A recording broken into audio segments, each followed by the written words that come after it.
Listo, doctor, comenzamos. Ok, de acuerdo.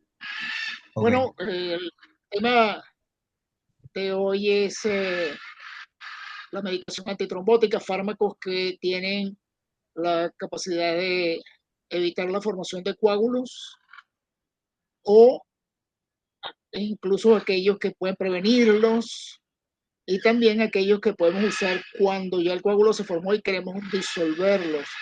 Entre los primeros están los antiagregantes plaquetarios, las heparinas.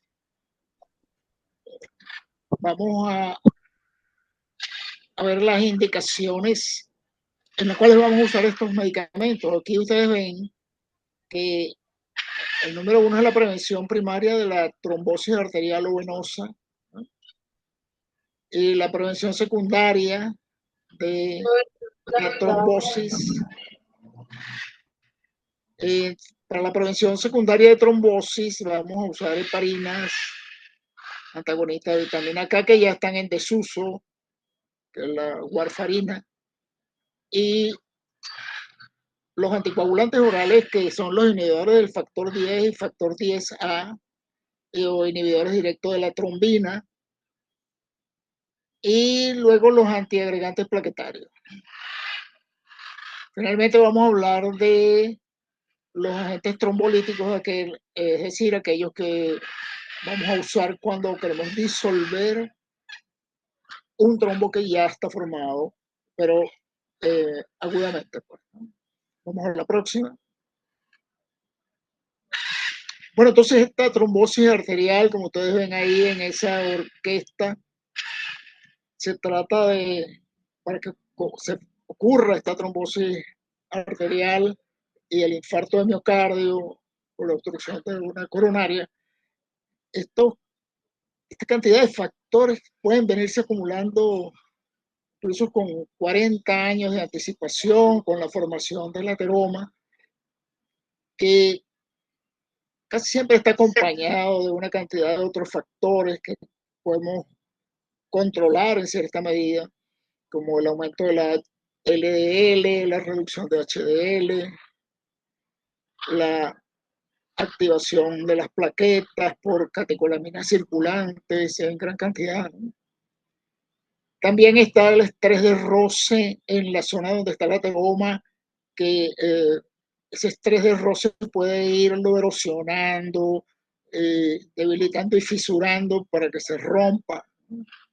Puede haber la formación de tromboxano, que son unos agentes proagregantes y procoagulantes. Aló. Eh, puede haber aumento de fibrinógeno en algunos casos, disfunción endotelial, reducción de prostaciclina. Y esto que está aquí al lado derecho, que es el aumento dentro del ateroma de las MMP9 o metaloproteinasas, ¿no? Estas, ya yo lo había mencionado en la clase anterior, que las metaloproteinasas son enzimas proteolíticas que digieren desde adentro el ateroma hasta abrirle un hueco en la capa fibrosa superficial, pues, que está en contacto con la sangre. La próxima.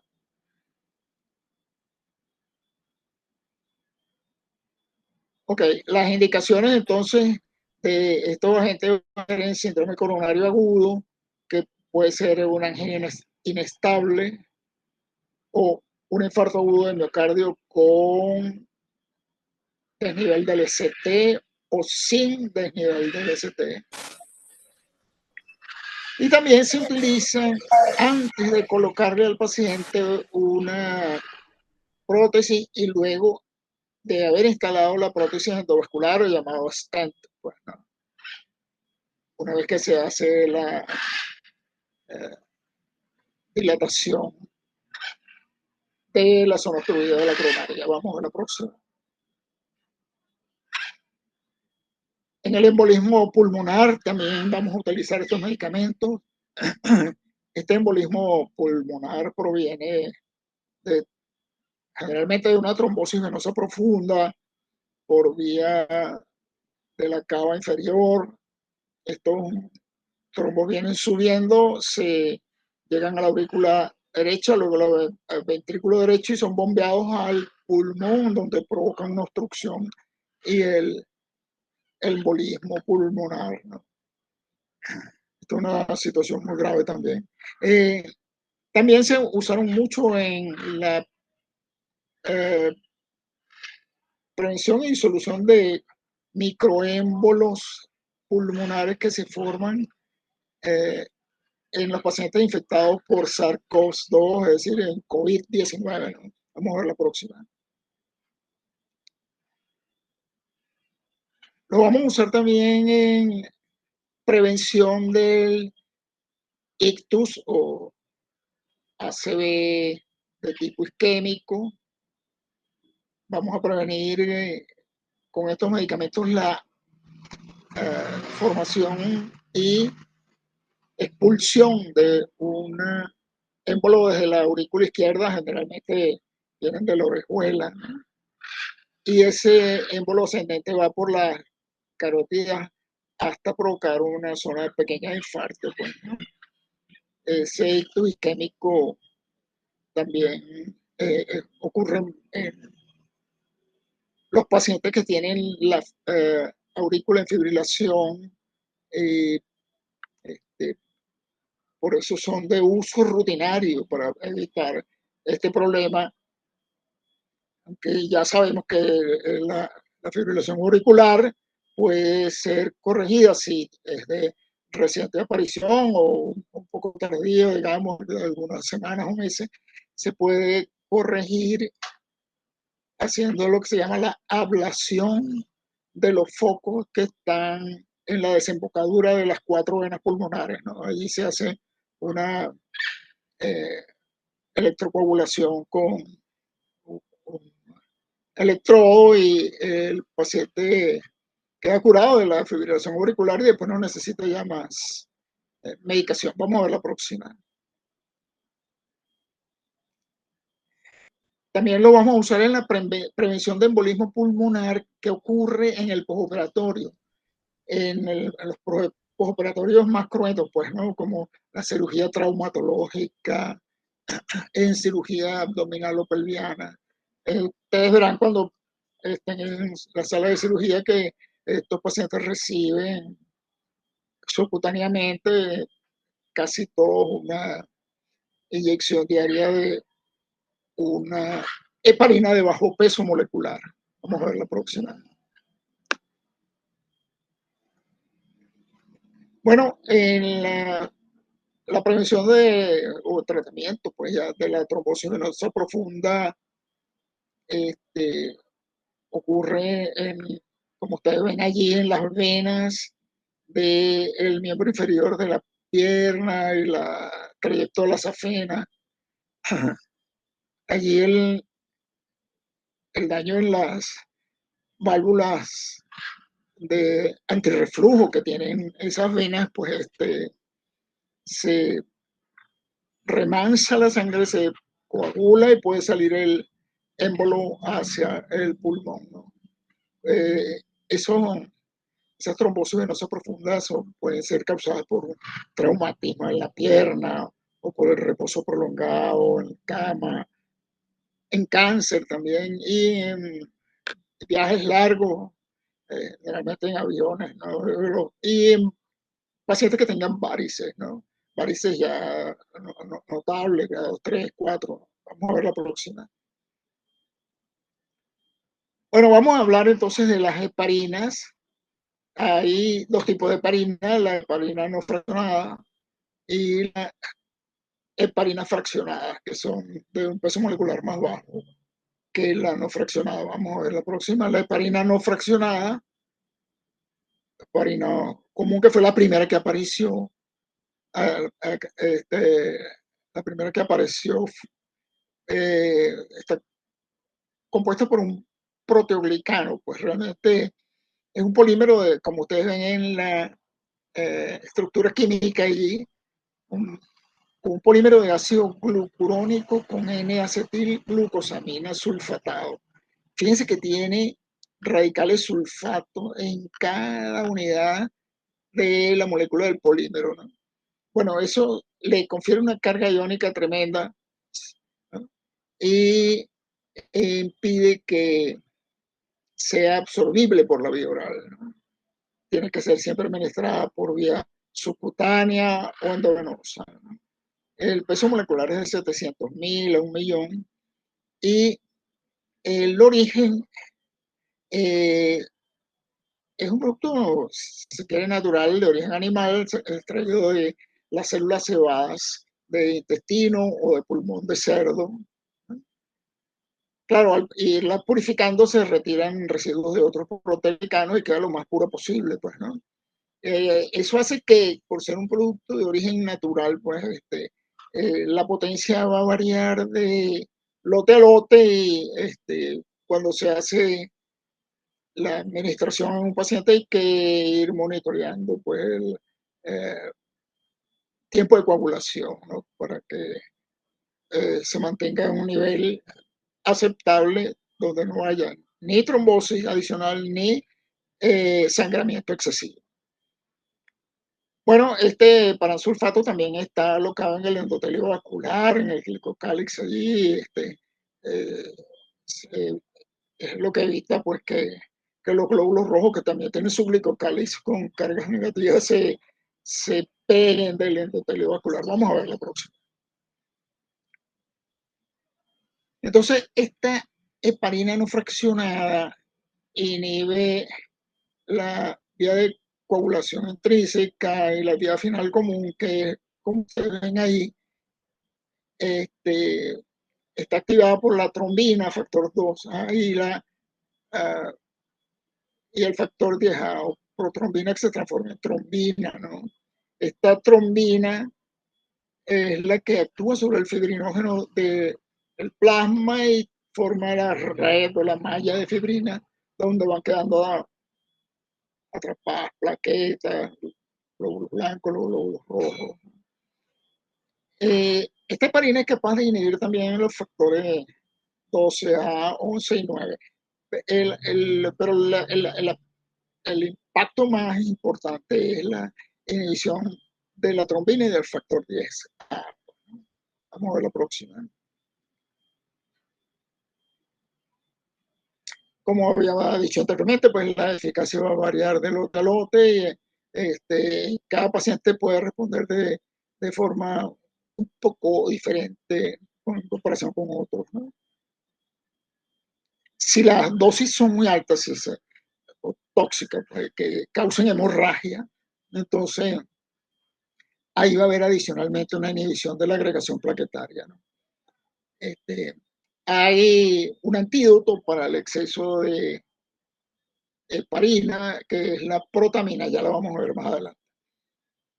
Y esta heparina no fraccionada, incluso las fraccionadas también, tienen un efecto muy interesante, que es la activación de liberación de lipasa de lipoproteínas, ¿no? Lo cual esta enzima ataca los triglicéridos y lo degrada en glicerol y ácidos grasos libres, incluso en dosis no anticoagulantes, ¿no? Algunos médicos que se han topado con casos de hipertrigliceridemia gigantesca de 800.000 miligramos por decilitro, han usado estas pequeñas dosis de heparina para bajar rápidamente el nivel de triglicéridos y evitar este problema gravísimo que es la aparición de pancreatitis. Vamos a ver la próxima. Entonces, nos quedan por ver ahora aquí entre las heparinas las llamadas de bajo peso molecular. Fíjense, estas heparinas de bajo peso molecular tienen un peso de 3.500 a 6.000. Lo que se conserva aquí es la zona de la molécula de heparina que tiene la mayor actividad anticoagulante, ¿no? Inhibe rápidamente la trombina, el factor 2A y el factor 10A, ¿no? Y como la dijimos para la anterior, la heparina no fraccionada, inhibe adicionalmente otros factores como el 12, 11 y 9. Ellas prolongan el tiempo de tromboplastina, el tiempo de protrombina no se afecta mucho, de manera que no nos podemos guiar por ahí, pero el tiempo de coagulación lo prolongan, eso sí es muy fácil de medir.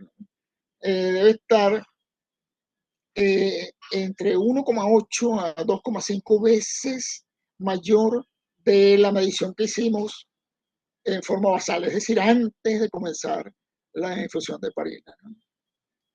Siempre hay que hacer una medición de coagulación antes de administrar esto para tener un punto de referencia, ¿no? Vamos a ver la próxima. Entonces, el mecanismo de acción de estas heparinas de bajo peso molecular, aquí vemos una de las más populares, la van a ver mucho de uso clínica médica, que es la enoxaparina, el Clexane, que es el nombre comercial, ya hay otros nombres porque ya la patente se venció, ¿no? Y está la deltaparina o fragmin. Ellas se unen al factor 10A, pero miren esto en la gráfica de lo más interesante. Ella, una vez que se une al factor 10A y lo inhibe, reduce obviamente la formación de trombina, pero la molécula se puede desprender y actuar en otra molécula de antitrombina y entonces eh, puede reciclarse, vamos a decir, internamente, ¿no? Por eso el efecto puede durar muchas horas, ¿no? Obviamente al cortar la formación de trombina, la formación de fibrinógeno, el paso pues de fibrinógeno a fibrina se va a detener, ¿no? Vamos a ver la próxima. Entonces, bueno, aquí lo que tenemos es una recopilación de lo que habíamos dicho anteriormente. Las heparinas se utilizan como en la trombosis venosa profunda y embolismo pulmonar. Hay que darlas por 4 a 5 días junto con un anticoagulante oral, preferiblemente las de bajo peso molecular. Ya vamos a ver por qué tienen ventaja las de bajo peso molecular. En la angina inestable, también para que no se vaya a formar un coágulo en la zona de obstrucción de la arteria coronaria. En el infarto agudo de miocardio también se pueden utilizar para que el coágulo que se formó en la coronaria no siga creciendo en la zona del ateroma roto. Durante y después de la angioplastia coronaria con prótesis endovascular, obviamente en la cirugía de puentes aortocoronarios, ¿no? Los bypass pues hechos con arteria safena o con la arteria mamaria interna. También se utilizan en cirugía extracorpórea, con circulación extracorpórea, quiero decir. Eh, esa cirugía para corrección de anomalías congénitas, ¿no? La circulación extracorpórea eh, es indispensable y hay que poner en el depósito de sangre que está circulando una dosis alta de heparina para que no se vayan a formar coágulos en la zona donde se está interviniendo, ¿no? Una vez que termina la intervención, el paciente recibe el antídoto que es la protamina para que la coagulación se restaure y no vaya a estar sangrando, pues. También se han usado en casos selectos de coagulación intravascular diseminada, de hemorragia por consumo de factores de coagulación. Estas heparinas no fraccionadas eh, se usan de forma intravenosa o también se han usado subcutáneamente. Vamos a ver la próxima.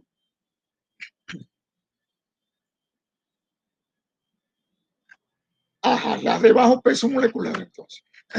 Estas de bajo peso molecular, fíjense, son muy prácticas, pues, porque usted las puede administrar por vía subcutánea, ¿no?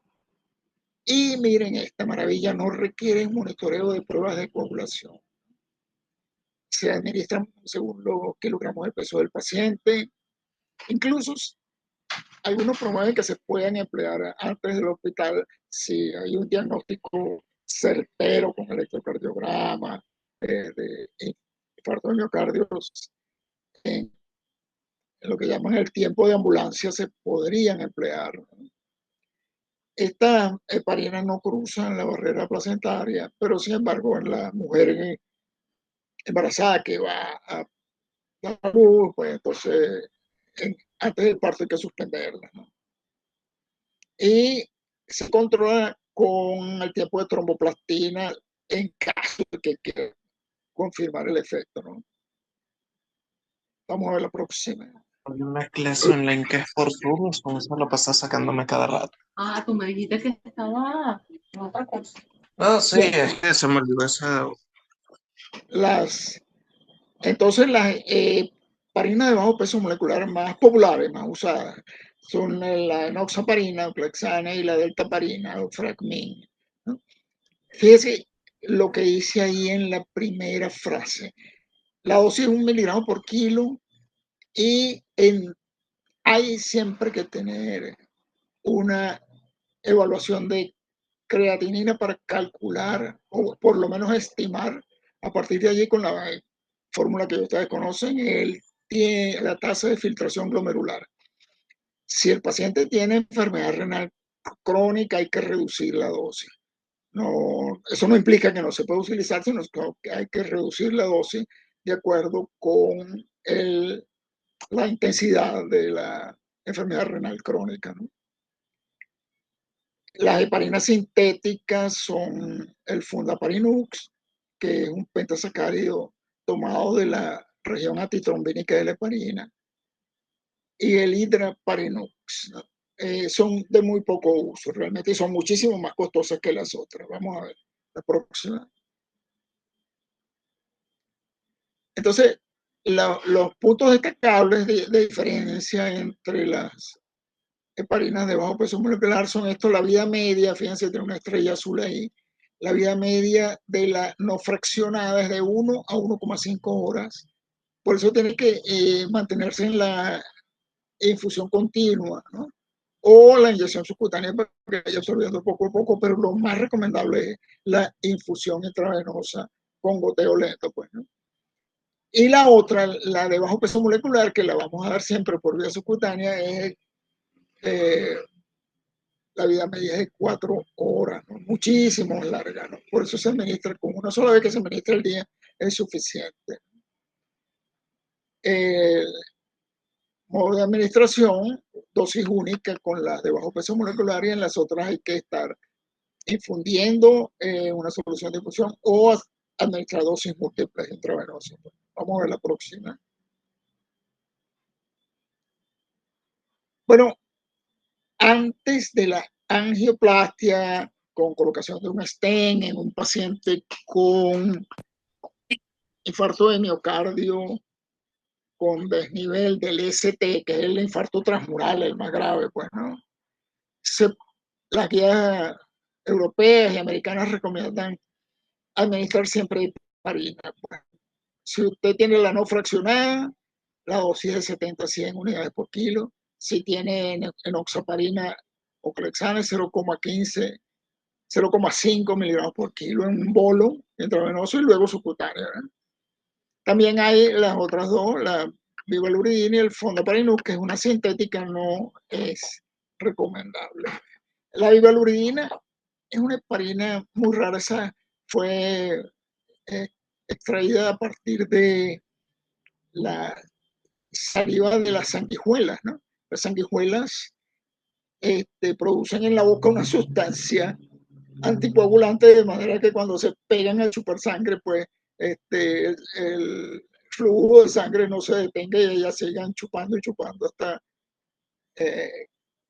alimentarse tremendamente de la sangre de la víctima. Nos vamos a la próxima.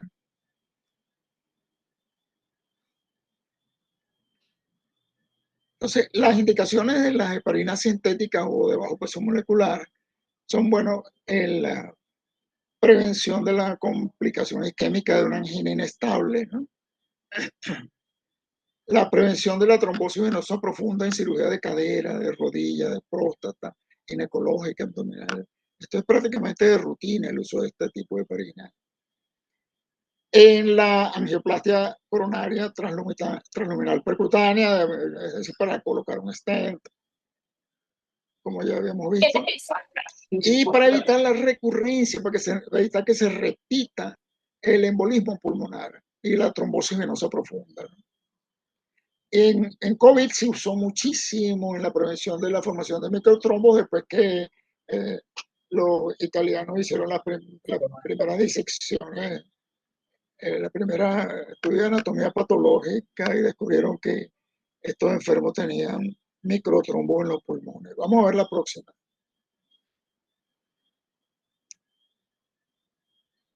Entonces, como habíamos mencionado anteriormente, el efecto de la heparina lo podemos revertir con protamina. Eso es de uso normal, obligatorio luego de una cirugía cardiovascular abierta o cirugía endovascular, ¿no? La protamina en algunos casos raros ha provocado anafilaxia y eso es una complicación muy preocupante, ¿no? Porque es una reacción aguda de tipo inmunológico, alérgico, ¿no? Solo 1% de los pacientes pueden presentar anafilaxia por la protamina, antídoto de la heparina. Vamos a ver la próxima. Vamos a ver ahora los llamados inhibidores directos o indirectos de la trombina, pues, ¿no? Fueron llamados nuevos anticoagulantes orales, pero ya eso ocurrió hace aproximadamente 15, 20 años y ya no son nada nuevos, ¿no? Son de uso muy común en terapéutica cardiovascular. Vamos a ver la próxima. Fíjese, estos inhibidores del activador de la trombina, del factor 10A y de la trombina, son, como ustedes ven aquí, el rivaroxaban, el apixaban y el edoxaban. Todos ellos inhiben el factor 10A. Obviamente, el primero que apareció fue el rivaroxaban, es uno de los más populares. Y también la compañía alemana Scheding creó el inhibidor de la trombina, el inhibidor directo de trombina se llama dabigatran, ¿no? Estos tienen la tremenda ventaja de que se pueden administrar por vía oral, ¿no? Y hoy día son de uso muy común en prevención del ictus en pacientes con fibrilación auricular. Vamos a la próxima. Aquí tienen entonces el dabigatran, como habíamos mencionado, administración oral en dosis de 110, 150 miligramos por día. Hay que ajustar la dosis en caso de que haya insuficiencia renal. Y obviamente las indicaciones son las que habíamos mencionado, la trombosis venosa profunda, en cirugía ortopédica o de cadera o de rodilla, en prevención de trombosis en fibrilación auricular, el ictus en síndrome coronario agudo.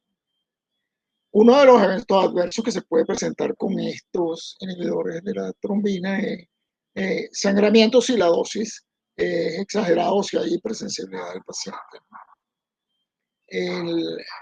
Como la droga se metaboliza por vía del citocromo P450 del hígado, pues los inhibidores de este citocromo como el ketoconazol, la quinidina que se usa, la rifampicina, este producto natural que se llama hierba de San Juan que se usa como antidepresivo, son inhibidores de ese citocromo P450 y pueden eventualmente hacer que se prolongue el efecto de el dabigatran. Vamos a ver la próxima.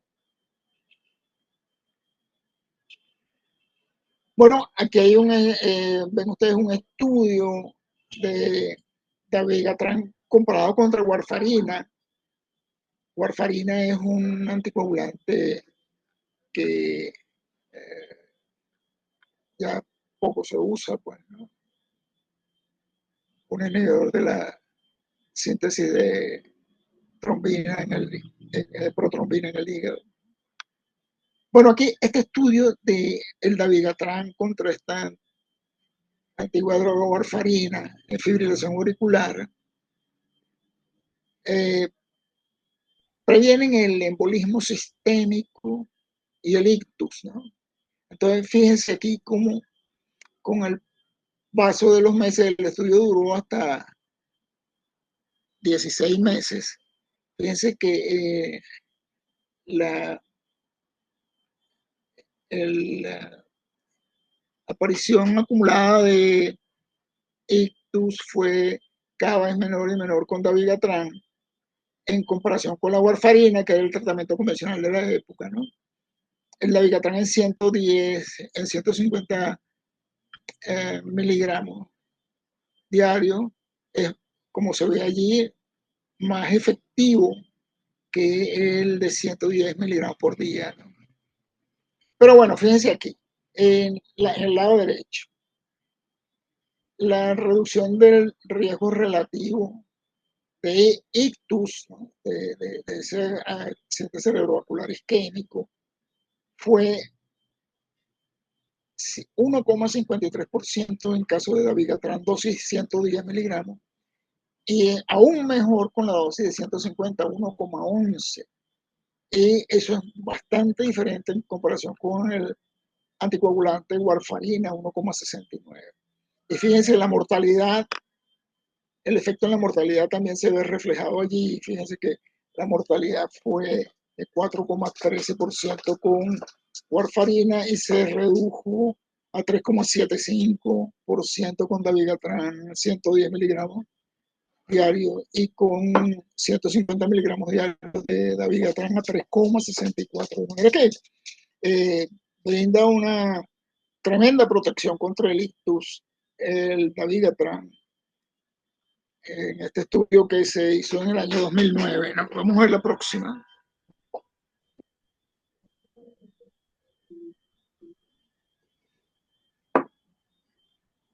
La Apixaban, que es otro inhibidor de factor 10A, como habíamos mencionado anteriormente, fíjense, también es muy efectivo en disminuir el riesgo acumulado de embolismo de ictus, pues, o de embolismo en pacientes con fibrilación auricular, ¿no? Fíjense, el estudio fue, este estudio Averroes comparó en el plazo de 18 meses la aspirina, que es un antiagregante plaquetario, contra la Apixaban, y observen la tremenda diferencia en el índice, en el riesgo relativo, pues, de que aparezca un ictus isquémico por fibrilación auricular, ¿no? Es notable la diferencia, ¿no? Fíjense, aquí está a la mano derecha, expresado en cifras. El ictus fue 1,6% con Apixaban y casi se triplicó, pues, a 3,7% en caso con aspirina, ¿no? El sangramiento fue prácticamente igual. Fíjense que estadísticamente NS no es significativo.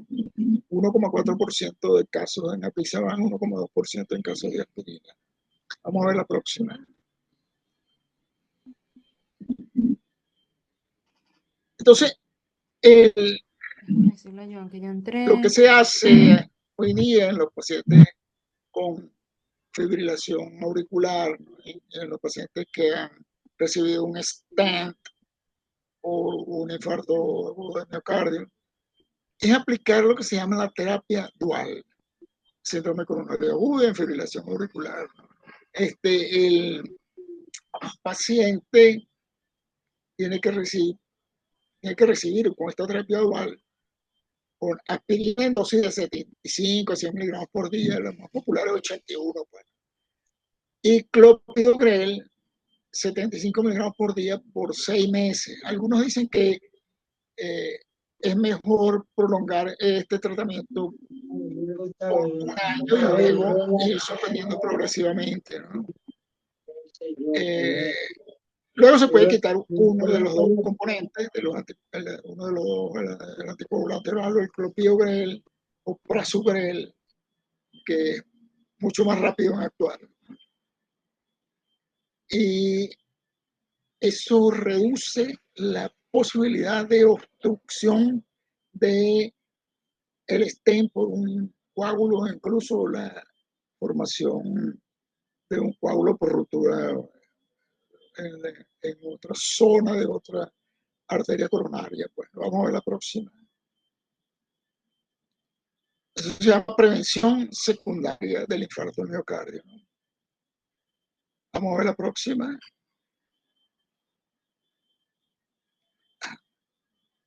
Bueno, hay un antídoto contra estos inhibidores del factor 10A, como rivaroxaban, apixaban, edoxaban, que es el andexanet. En caso de que el paciente presente alguna hemorragia, entonces el andexanet, que es una proteína recombinante humana, se une al factor 10A y lo elimina de la circulación, ¿no? Vamos a ver la próxima. Y en el caso del dabigatran, el antídoto es el idarucizumab. El idarucizumab es un fragmento de anticuerpo monoclonal también contra el dabigatran, que lo retira lo neutraliza, pues, ¿no? Estos medicamentos son muy costosos. Todo medicamento que sea anticuerpo monoclonal son muy costosos. Ustedes lo pueden identificar siempre por estas 3 letras al final de la molécula, que es MAB, monoclonal antibody. Bueno, todo lo que ustedes vean con esas 3 letras al final de la molécula significa que son anticuerpos de los monoclonales y son muy costosos. Vamos a ver la próxima. Entonces, en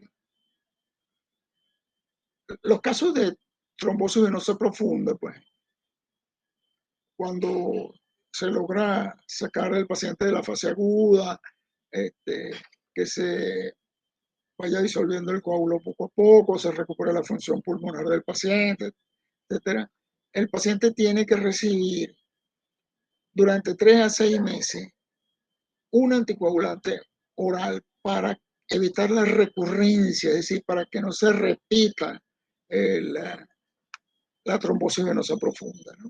Generalmente se usan la aspirina, antiagregante plaquetario, pero Y12, que lo vamos a ver más adelante, o anticoagulantes orales. Generalmente se usa una combinación, una terapia dual también en estos casos. Vamos a ver la próxima. Bueno, vamos a hablar ahora de los antiagregantes plaquetarios. Fíjense, estos antiagregantes plaquetarios están conformados por 4 grupos, ¿no? El más conocido de todos, que es los inhibidores de la COX-1 y COX-2, como la aspirina, inhibidor no selectivo de la ciclooxigenasa 1 y 2. Los llamados inhibidores de la fosfodiesterasa, que están en desuso, no vamos a hablar de eso. Los bloqueantes del receptor P2Y2C de la plaqueta. Y los inhibidores de la glicoproteína 2B3A de la plaqueta. Vamos a ver uno por uno. Una recapitulación aquí de la fisiología de la función plaquetaria. Las plaquetas,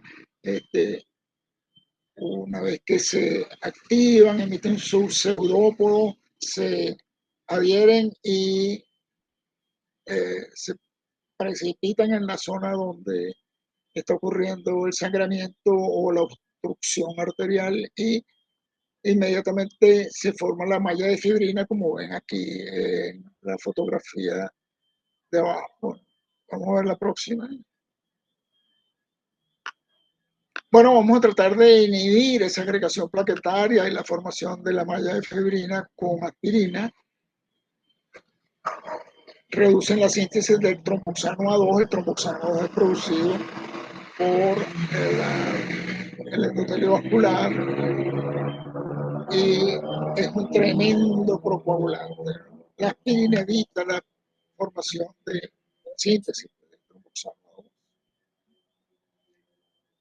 Los antagonistas de ADP plaquetario que bloquean el receptor P2Y12, que es un receptor de purina, son el clopidogrel, que es uno de los más utilizados, pero ya ha sido superado porque es una prodroga. Ha sido superado por el prasugrel, ticagrelor y canglerol. Ya vamos a ver la diferencia y las ventajas de uno y otro. Hay uno último que apareció, que es el selatogrel, que se administra por vía subcutánea. Todos estos otros son de administración oral. Esta es una tremenda ventaja de estos medicamentos. Vamos a ver la próxima.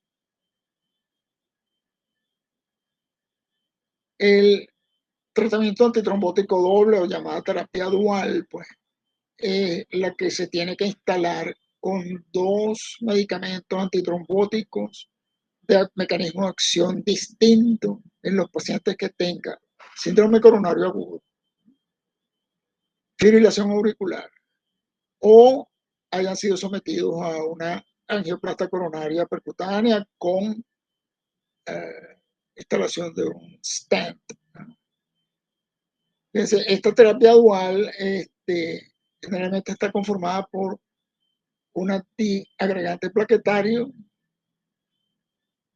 o dos antiagregantes plaquetarios de mecanismo de acción distinto, por ejemplo, clopidogrel-aspirina, o un anticoagulante como inhibidor de la trombina, de los que habíamos visto de administración oral en el segmento anterior, junto con aspirina o clopidogrel, ¿no? Esta es la terapia dual que evita la recurrencia o la reobstrucción del stent en la zona donde está la obstrucción o la oclusión nueva en una zona donde no hubo trombosis. Pues vamos a ver la próxima. Ese tratamiento antitrombótico se puede administrar durante 3 meses. Algunos prefieren darlo por un año, pero los que promueven la idea basada en estudios pues, clínicos, de administrarlo por 3 meses y retirar la aspirina y luego continuar un año con el clopidogrel o con el ticagrelor solo, ¿no? Monoterapia. Pues. Y los resultados han sido buenos, ¿no? Entonces, sin embargo, hay algunos colegas que piensan que la mayor seguridad la brinda mantener por un año, pues, 15 meses el tratamiento dual. Claro, el problema del tratamiento dual es que el riesgo de sangramiento puede ir aumentando si el efecto anticoagulante o el efecto antiagregante plaquetario pues se exagera y ocurre sangramiento. El sangramiento más peligroso pues es el sangramiento en el cerebro, ¿no? La hemorragia cerebral, por pequeña que sea, pues siempre es una complicación muy grave. Aunque muchos pacientes manifiestan el alerta de el sangramiento, que el sangramiento está ocurriendo, ya empezó a ocurrir cuando empecé a presentar en la piel de los brazos, las manos, etias o equimosis, ¿no? Y este es un signo importante que nos dice que hay que retirar alguno de los dos medicamentos o reducir drásticamente las dosis, ¿no? Para evitar sangramiento en el cerebro. Algún otro paciente puede tener una hematoquesia, ese sangramiento al al evacuar, pues puede ser una alerta también. Vamos a ver la próxima.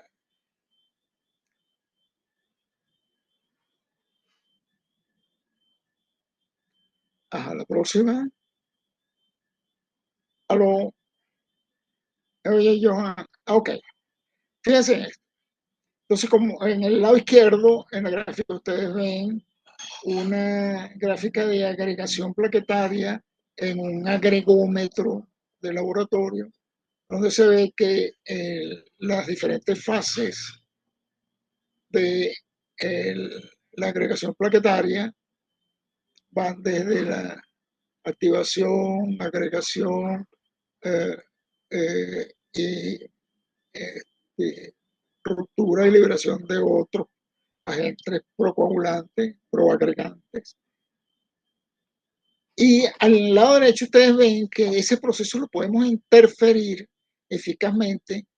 Miren lo que está aquí con clopidogrel, 600 miligramos, o con ticagrelor, 180 miligramos. Esta es la dosis de carga que se llama, ¿no? Comparado con el placebo, la diferencia es tremenda. Ustedes ven abajo el tiempo en horas después que se administró clopidogrel o ticagrelor. Y aquí ven la agregación plaquetaria en el eje de las Y, de la agregación plaquetaria de la producida, inducida pues, por una dosis mínima de 20 micromoles de ADP, ¿no? Fíjense cómo el efecto antiagregante es tremendo con el ticagrelor. En cuestión de 15 minutos o media hora ya es del 80%, ¿no? Con una dosis de 180 miligramos. Y el clopidogrel, fíjense, para lograr 50% de inhibición de la agregación plaquetaria se requieren 600 miligramos, ¿no? Entonces, el ticagrelor es mucho más rápido en actuar y mucho más potente, de manera que en caso de un síndrome coronario agudo, un infarto ST, o infarto ST, o incluso una síndrome coronario agudo sin infarto, una angina inestable, la prevención de la transformación del problema en algo más grave tremenda con el ticagrelor comparado con clopidogrel. Con el clopidogrel, el paciente, como las tabletas son de 75 miligramos, pero para dar una dosis de carga de 600 hay que darle 8 tabletas al paciente, ¿no? En cambio, con el ticagrelor vienen tabletas de 80 miligramos y con 2 o 3 tabletas es suficiente para lograr este tremendo efecto. Vamos a ver la próxima. La aspirina, el ácido acetilsalicílico, pues en dosis de 81 miligramos, inhibe la formación del tromboxano A2, ¿no? Como habíamos dicho antes. Y la inhibición de las plaquetas es irreversible, de manera que para restaurar la función plaquetaria se requiere de síntesis de nuevas plaquetas, y eso ocurre en aproximadamente una semana. Y los otros inhibidores de la COX-2 no tienen efecto antitrombótico. Los de la COX-1, perdón, como la ibuprofeno, por ejemplo, ketoprofeno, naproxeno, etc. Todos esos llamados AINES o antiinflamatorios no esteroideos inhiben la COX-1, pero carecen de efecto antitrombótico. Incluso hay unos estudios donde se demuestra que si usted se lo da a un paciente que esté medicado con aspirina regularmente, ese medicamento AINE podría contrarrestar el efecto de la aspirina. Bueno, vamos a ver la próxima.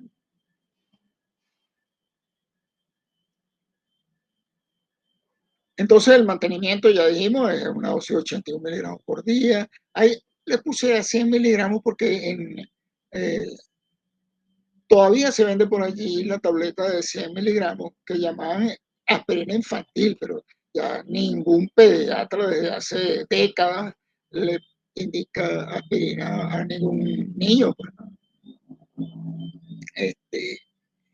El estudio ISIS-2, este fue un estudio sensacional, demostró que en el paciente que comienza un infarto, que arranca con ese dolor opresivo retroesternal o en el brazo izquierdo, que semiológicamente, pues, infarto de miocardio, la administración de 350, 500 miligramos de aspirina masticado y deglutido en caso de angina inestable o infarto agudo de miocardio, tiene un efecto protector de la progresión de la zona infartada.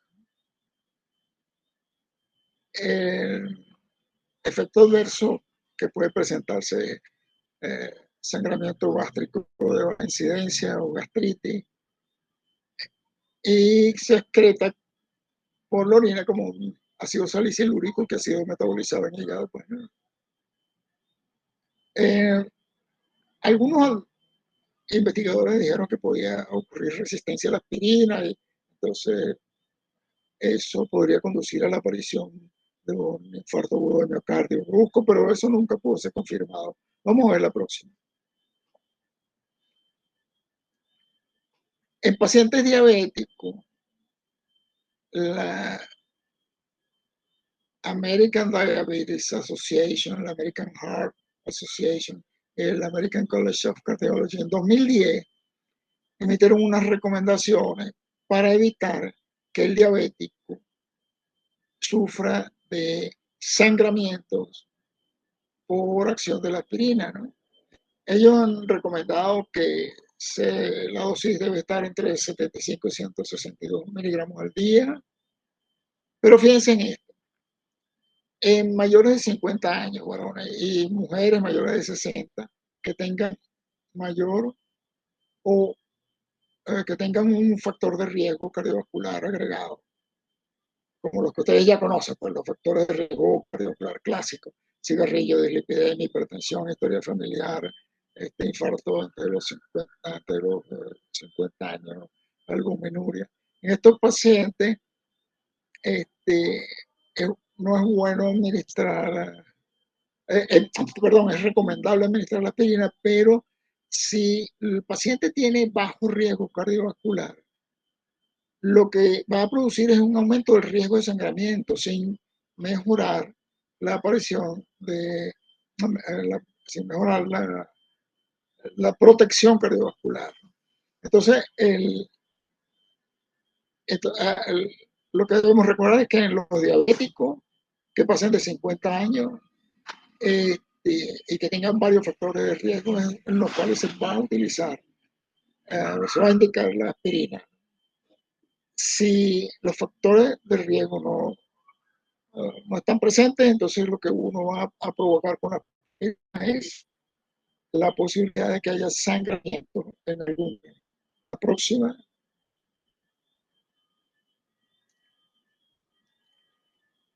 El clopidogrel, que en tabletas de 75 miligramos, pertenece a la clase química de las tienopiridinas. Fíjense, esto es una prodroga, es decir, ella tiene que pasar por el hígado y por el citocromo, por la acción del citocromo P2C19 se transforma en la droga activa, ¿no? Que va a inhibir la agregación plaquetaria. Se utiliza, como ya habíamos dicho, combinada con aspirina. Esa combinación siempre es superior a la monoterapia, ¿no? Y miren esto, reduce la incidencia de un segundo infarto. En los pacientes que han tenido un infarto, la recurrencia siempre es un temor porque el infarto de miocardio puede repetir, pero con la medicación antiplaquetaria, con aspirina, el riesgo disminuye muchísimo. Cuando se combina con otro antiagregante como Prasugrel o Ticagrelor, la protección es aún mayor. Pues, ¿no? Los efectos adversos son, como hemos dicho, el sangramiento gástrico, 2%, púrpura o equimosis o hematoma. Algunos pacientes pueden presentar epistaxis o hemorragia de sangramiento conjuntival y cerebral en 0,4% de los casos. Esto es muy preocupante porque uno no sabe el tamaño de la hemorragia que se puede producir en el cerebro y eso puede ser hasta mortal. El clopidogrel inhibe algunas enzimas citocromo P450 y otras medicinas que se metabolizan por esa vía podrían incrementar sus niveles plasmáticos. Y eso que está, esa frase final es muy importante. Si tienen enfrente un paciente con síndrome coronario agudo, entonces la dosis de carga que hay que darle es 600 miligramos, es decir, 8 tabletas de un solo golpe de 75 miligramos. Vamos a ver la próxima.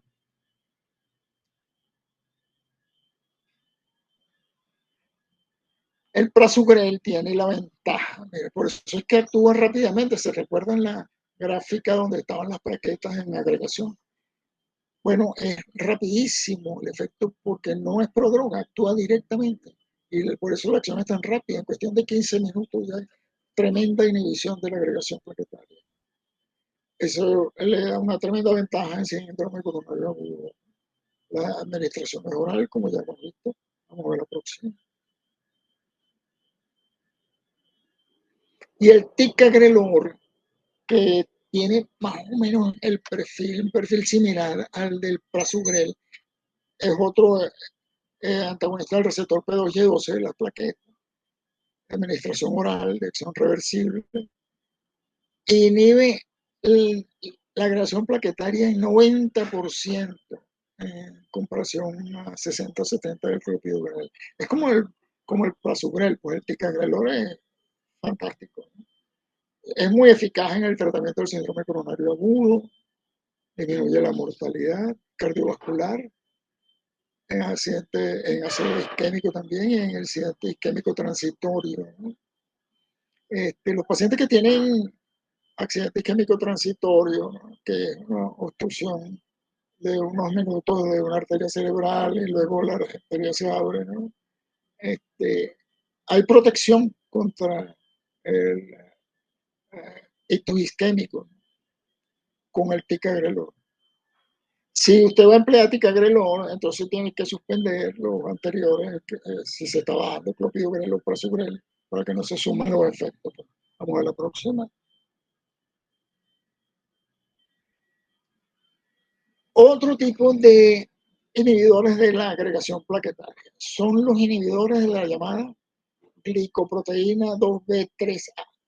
Esta glicoproteína es una glicoproteína que está en la superficie de la plaqueta y también está en el endotelio. Es el puente de unión de una plaqueta con el fibrinógeno y con otra plaqueta. Pues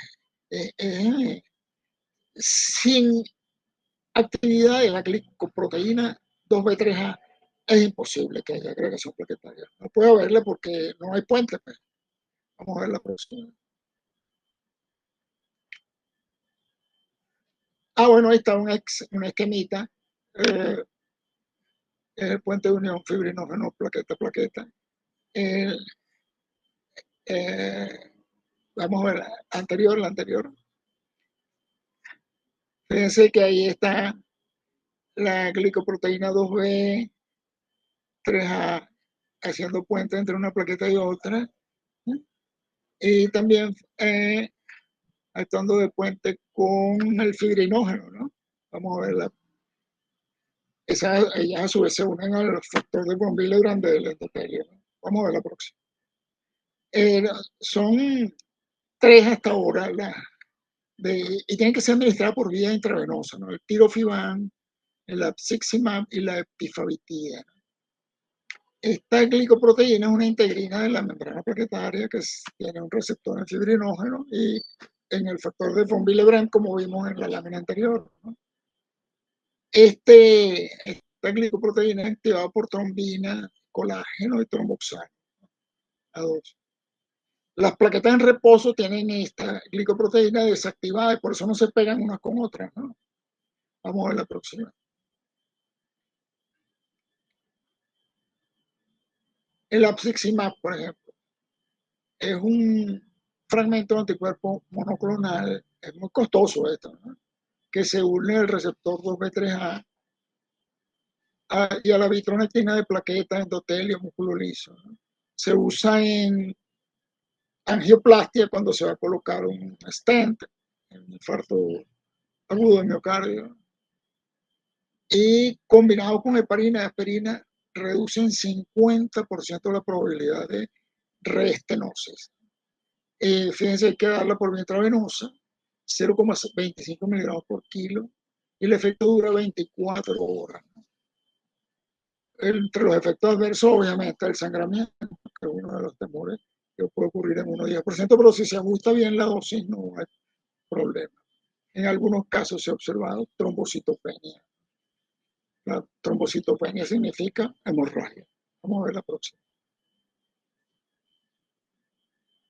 El etifavitide, que es otro péptido que une también la unión de la fibrina con el receptor 2B3A, y se administra por vía intravenosa también. A esa dosis que ustedes ven ahí de 180 microgramos por kilo, y luego por 4 días.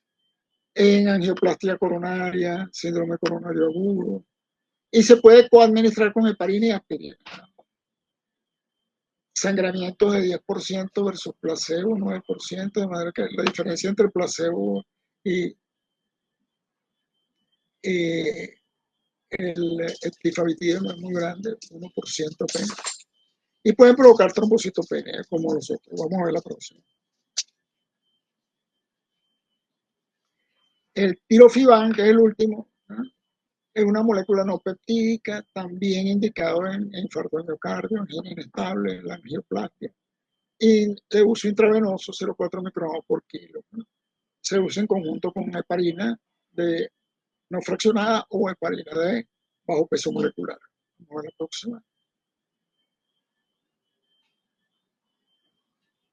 Los antagonistas de la vitamina K, uso clínico en descenso, el único es la warfarina, eso ya no se utiliza, por eso no vamos a discutir o describir nada en relación con este medicamento, porque ya está en desuso la warfarina. Vamos a ver la próxima.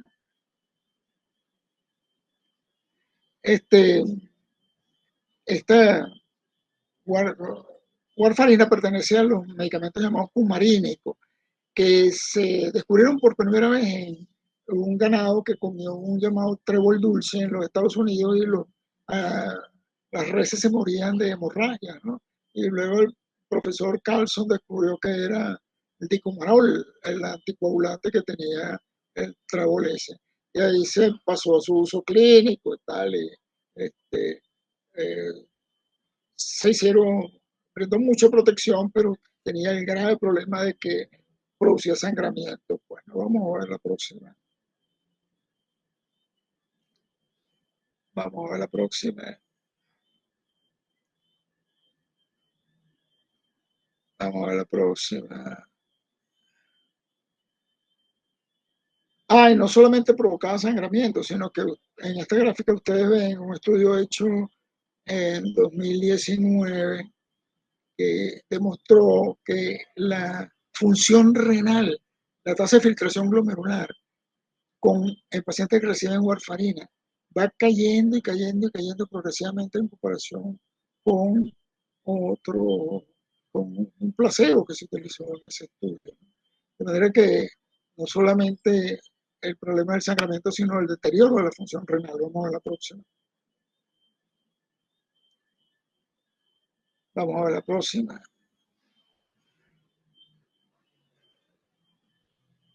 Las reacciones que tenían que combatir los médicos que usaban esto en la hemorragia, el problema de la aparición de hemorragias porque el paciente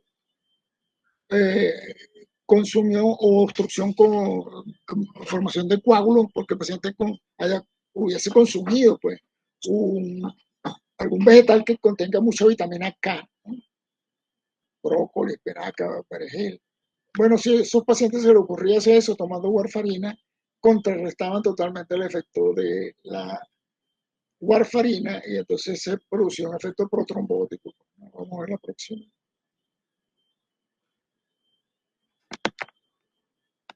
Y por último, aquí vamos a hablar ahora de cómo vamos a disolver un coágulo que ya está formado. Es decir, cómo vamos a disolver la fibrina. Por eso se llaman estos medicamentos, este grupo se llama fibrinolíticos. Vamos a ver la próxima. Esto lo descubrió el profesor Tillett en la Universidad Johns Hopkins en 1933. Él observó, esto es un caso de serendipia sensacional, ¿no? Él observó con un cultivo de streptococo que estaba estudiando en el laboratorio, en el hospital. Él observó que el streptococo aglutinaba el plasma, ¿ok? Eso estaba muy bien. Pero un día se le olvidó lavar los tubos y los dejó en el laboratorio y al día siguiente encontró que el coágulo estaba disuelto, pues. Entonces el tipo se le prendió el bombillo, pues, ¿no? Algo tiene este streptococo que disolvió el coágulo, pues. Siguió estudiando el asunto hasta demostrar que lo que había allí era una enzima disolvente degradante de la red de fibrina. Eso tardó, mire, pasaron 26, él siguió estudiando el asunto y otros investigadores más, hasta que por fin, 26 años después, en el 59, se logró lograr un coágulo experimental e intraarterial con streptokinasa ya purificada. Pues, ¿no? Vamos a ver la próxima. Entonces, bueno, estos fibrinolíticos pueden ser de origen de los tejidos o de origen bacteriano, ¿no? El de origen bacteriano es la streptokinasa, como ya combinando.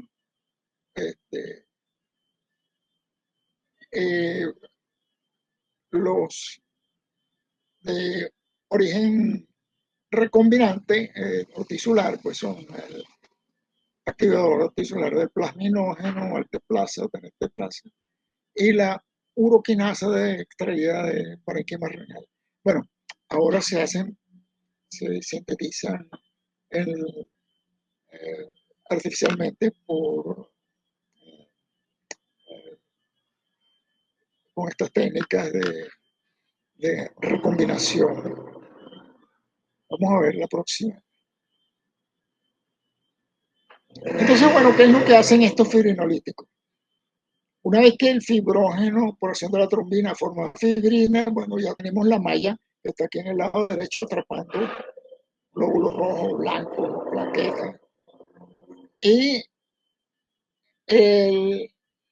los tejidos tienen plasminógeno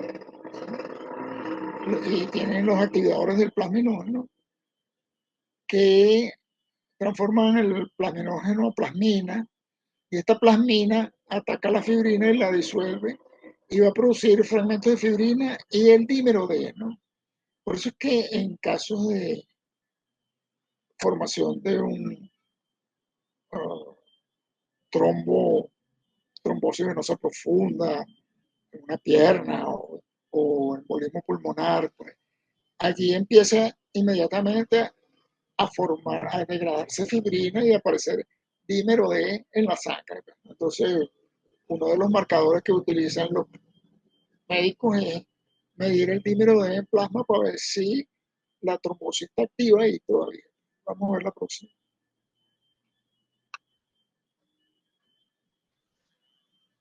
Entonces, estos fibrinolíticos se empezaron a usar en infarto agudo de miocardio con elevación del ST, el infarto transmural muy grande. Hay que reperfundir la arteria lo más rápido posible, y la ventana terapéutica, ya ustedes lo saben por cardiología, que la ideal es de 2 horas. Sin embargo, si el infarto agudo de miocardio es muy grande, la ventana, algunos expertos dicen que no es de 2 horas, sino de 90 minutos. Pero sin embargo, hay algunos colegas que piensan que hay que dar una oportunidad al enfermo, y han empleado con éxito fibrinolíticos en el caso de pacientes hasta con 4 horas de haber sufrido el inicio del infarto. Bueno, las dos opciones son, en el paciente con infarto agudo de miocardio, es abrir la arteria con angioplastia y colocar una prótesis endovascular. Para eso se requiere una sala de hemodinamia, se requiere cardiólogo con experiencia intervencionista para introducir el stent. Pero en caso de que no haya nada de eso, se puede utilizar un agente fibrinolítico por vía intravenosa, pues, ¿no? Claro, nosotros con esto lo que vamos a disolver el coágulo, pero la obstrucción arterial donde estaba el ateroma pues queda intacta, pues eso no se va a modificar. Aquí ven una frase final que dice, no recomendable la tromboaspiración. Eso se usó en algún tiempo, ¿no? Que era introducir un catéter hasta la coronaria obstruida, ¿no? Colocar un poquito, una pequeña dosis de del fibrinolítico, esperar que disolviera un poco el coágulo y aspirar, ¿no? Para sacar el coágulo, pero eso se volvía a tapar de nuevo. Vamos a ver la próxima. Entonces, estos fibrinolíticos de origen bacteriano, ya dijimos, la streptokinasa, y de origen tisular, son la alteplasa, la reteplasa y la tenecteplasa. Cada uno tiene una dosis y un protocolo de administración diferente.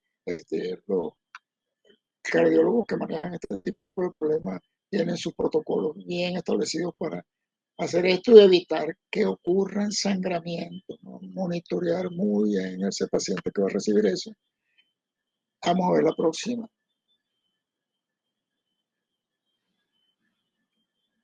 Johan, la próxima. Bueno, aquí ven entonces las dosis intravenosas que se recomiendan las guías europeas de 2017, prácticamente son idénticas a las de 5 años después, 2024, 2025. Streptokinasa 1,5 millones en cuestión de 30 a 60 minutos. Esta es la más barata de todas, ¿no? Porque es extraída de una bacteria. Pero estas son carísimas. La alteplasa o TPA recombinante, la RTplasa o RTPA recombinante, o la tenecteplasa recombinante también. Vamos a ver la próxima.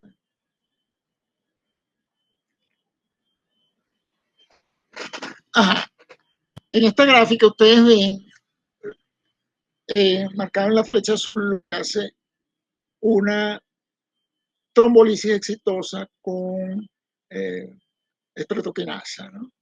Fíjense, el lado izquierdo, el electrocardiograma, las 12 derivaciones, las de los miembros y las precordiales, donde se ve el tremendo desnivel ST del infarto, ¿no? Se ve muchísimo más claro en la B2, B3, B4, B5, B6. Se ve un factor pero entonces, a este paciente en este momento, la flecha social la streptokinasa, la trombosis, y con la peor lo mismo. Ese en cuestión de 50 minutos, una hora, vamos a ver. El LCT reduce tremendamente, fíjense, ¿no?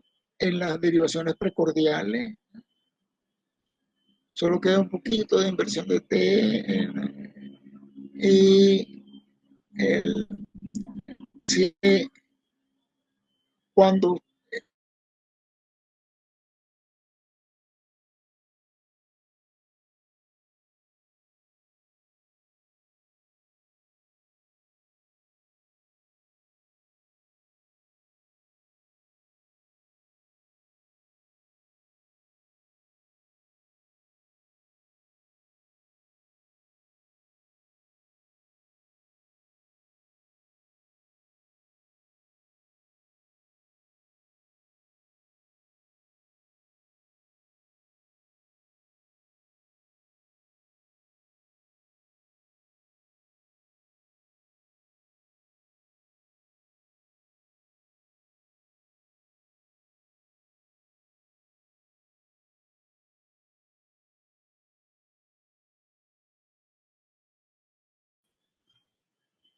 bueno, el tiempo entonces ideal entre diagnóstico, angioplastia coronaria, fibrinolisis, de acuerdo con las guías canadienses, vean aquí lo que está marcado con la flecha azul. La primera flecha azul dice que el tiempo entre el primer contacto médico y el inicio de la angioplastia coronaria en pacientes que vienen de otro centro médico es de 2 horas, pues 120 minutos. Tiene que ser lo más recomendable menor de 120. Y el tiempo entre la fibrinolisis y la angiografía coronaria puede ser entre 30 minutos y un día. De manera que una vez que se hace la angiografía, la trombolisis, se puede diferir para el día siguiente la angiografía coronaria para ver cuáles arterias coronarias estaban obstruidas y, bueno, inmediatamente colocarlos estén en la zona donde hay obstrucción. Vamos a ver la próxima.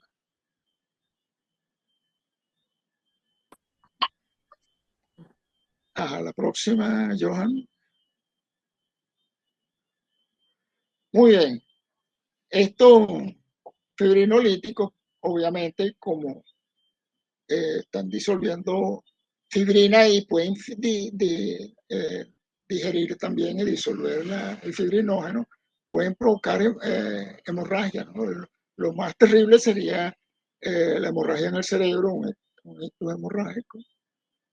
Pero eso es más frecuente a medida que la edad es más, el paciente es más anciano, el peso es menor, particularmente en el sexo femenino, y si hay hipertensión arterial, ¿no? La hemorragia extracerebral, es decir, peridural, es de 4 a 13%, eso es más fácil de manejar. Y las arritmias de reperfusión, es decir, una vez que se disuelve el coágulo con el fibrinolítico, el paciente puede agarrar ritmo idioventricular, es decir, de origen ventricular, saltándose el impulso que viene del marcapaso sinusal, ¿no? Entonces, el ritmo idioventricular es muy bajo, menor de 40 latidos por minuto, y eso asusta a cualquiera, pues, ¿no? El QRS es prolongado y es de recuperación espontánea, ¿no? Raramente requiere tratamiento. Incluso algunos médicos que han utilizado esto dicen que el hecho de que haya arritmia de reperfusión indica que sí hubo disolución del coágulo de reperfusión. Si no hay la arritmia, ellos dicen, esta estreptoquinasa o este activador de plasmina no hizo nada.